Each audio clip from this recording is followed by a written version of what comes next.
Azad Kashmir bureau chief जोए मुमताज़ के मुताबिक थाना पुलिस इस्लाम गढ़ की नई इमारत का इफ्तिताह। मीरपुर पुलिस के मुताबिक आज मुर्खा 24 जनवरी 2026 को थाना पुलिस इस्लाम गढ़ की नई तामीर शुदा इमारत का बाकायदा इफ्तिताह किया गया। इफ्तिताही तकरीब के मेहमान खुसूसी वज़ीर ख़जाना आज़ाद हुकूमत रियासत जम्मू कश्मीर चौधरी कासिम मजीद थे। इस मौके पर inspector general of police Azad Kashmir Mohammad Yasin Qureshi, commissioner Mirpur division Raja Tahir Mumtaz, deputy commissioner Mirpur Raja Sadaqat Ali Khan, SSP Mirpur Khurram Iqbal समेत सीनियर पुलिस अफसरान, जिला इंतजामिया के नुमाइंदगान और मुअज़्ज़िज़ीन इलाका भी मौजूद थे।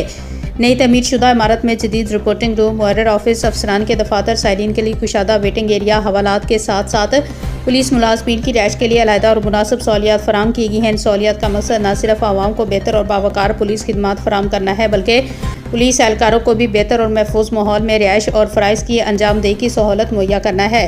तकरीब से खिताब करते हुए मुअज़्ज़ज़ मेहमानों ने कहा है कि पुलिस इंफ्रास्ट्रक्चर की बेहतरी से अवामी सहूलत में इजाफा और पुलिस और अवाम के दरमियान एतमाद को मज़ीद फ़रोग़ मिलेगा। उन्होंने अमन व अमान के क़याम और कानून की बालादस्ती के लिए मीरपुर पुलिस की कारकर्दगी को सराहा। आखिर में SSP मीरपुर खुरम इकबाल ने मुअज़्ज़ज़ मेहमानों और शुरकाए तकरीब का शुक्रिया अदा करते हुए कहा कि मीरपुर पुलिस अवामी खिदमत, कम्युनिटी पुलिसिंग और पेशा वराना फ़राइज़ की अदायगी के लिए हर मुमकिन इक़दामात जारी रखेगी।